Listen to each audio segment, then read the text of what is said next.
Ano na ba ang nangyayari ngayon sa Iglesia ni Cristo sa ilalim ng pamumuno ng punong ministro na si Ka Eduardo Manalo? Iglesia ni Cristo. Habang ang mga miyembro nito ay patuloy na kinakasangkapan upang magpayaman siya at mga piling katiwala, patuloy rin na nasasalaula ang mga turo at mga adhikain ng kanyang ama na si Ka Erdi Manalo. Ginagawa nilang mga bulag, pipi at bingi ang mga mananampalataya ng iglesia at gumagawa ng mga bagay na salungat sa mga aral ng Diyos. Malinaw ang aral na ibinahagi ni Ka Erdi Manalo na nagsabi na ang Iglesia ni Cristo ay hinding-hindi magkakaroon ng utang at hinding-hindi magsasanla ng ari-arian.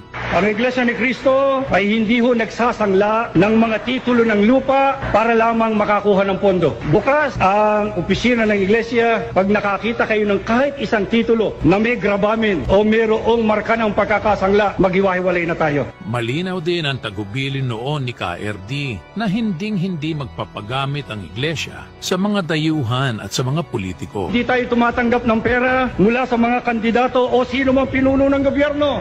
Ngunit sa ilalim ni Ka Eduardo Manalo ay nabaon sa utang ng Iglesia. Marami ring ari-arian nito na ang ilan ay mga malalaking prime properties ay naibenta o dili kaya ay nakasanla. Public record ang mga yan at hindi gawa-gawa.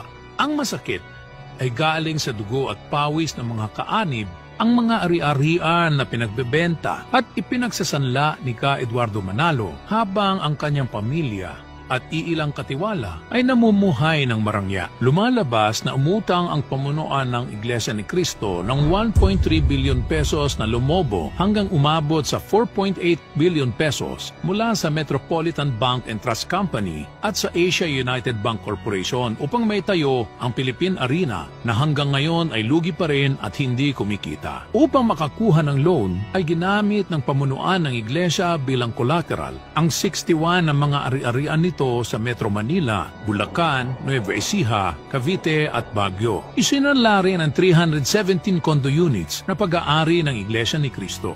Lalo pang sinalaula ng kasalukuyang pamunuan ng Iglesia ang kanilang simbahan dahil sa kanilang pamumulitika. Sa halip na paniga ng pagiging tapat sa Diyos at sa bayan, ay pinaglalaban pa ang pamilyang Duterte na palamura, bastos, mamamatay tao at matakaw sa pangungurakot. Binubuyo pa nila ang kanilang mga kaani para mag-rally upang suportahan si Vice President Sara Duterte na hanggang ngayon ay hindi may paliwanag kung paano niya nilustay ang 125 million pesos na intelligence fund sa loob lamang ng 11 days. Hindi rin niya maipaliwanag kung sino-sino sina Mary Grace Piano